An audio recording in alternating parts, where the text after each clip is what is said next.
नमस्कार मित्रांनो आणि त्यांच्या मैत्रिणींचं. तर मित्रांनो, आपण आज मिरचीच्या वावरात आलेलो आहेत. आपल्या मिरचीने फुटवा तर एकदम क्वालिटी केलेला आहे. तुम्हाला दाखवतो मित्रांनो, हे बघा मिरचीचा फुटवा म्हणजे प्रत्येक मिरचीने फुटवा एकदम क्वालिटी केलेला आहे. एकदम त्यांच्या ते वरती शेंडे पाहून घ्या, एकदम फुटायची साईज बीज एकदम क्वालिटी मित्रांनो. आणि झाड पण एकदम चांगल्या पद्धतीने जमलं, एकदम काळोखी धरलेली झाडाने एकदम भारी. प्रत्येक झाड, बारीक झाड, मोठं झाड, सगळेच झाड. आणि मित्रांनो, रोपामध्ये असं राहतं काय, रोप मोठं राहतं काय बारीक, त्याच्यामुळे मित्रांनो थोडं मागे पुढे मिरची होणारच आहे. तर काय सांगू तुम्हाला आता.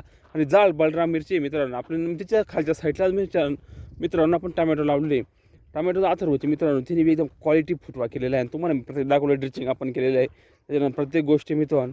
आणि मित्रांनो, अजून काय बांधणी झाली नाही. तर मित्रांनो हे बघा टमॅटोची एकदम क्वालिटी.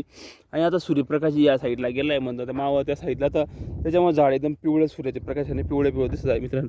एकदम क्वालिटी. आणि त्याला काही ठिकाणी फळ सेटिंग पण झालेली आहे, पण अजून काय बांधलेली त्याच्यामध्ये फळ सेटिंग करून द्या, काय टेन्शन नाही. फळ सेटिंग म्हणजे पंजे बघा मित्रांनो, एकदम क्वालिटी झालेली आहे. आणि तुम्हाला सांगतो एकदम टमॅटो एकदम भारी जमलेली आहे, काय टेन्शन नाही. मिरची पण भारी जमलेली. प्रत्येक झाडाचा फुटवा बघा, सगळं फळ सेटिंग म्हणजे अजून काही धरले जाणार नाही मित्रांनो, पण स्टार्टिंगला राहते मित्रांनो फळ सेटिंग थोडी त्याच्यामुळे काय प्रॉब्लेम राहत नाही. एकदम क्वालिटी त्याच्यामुळे एकदम भारी.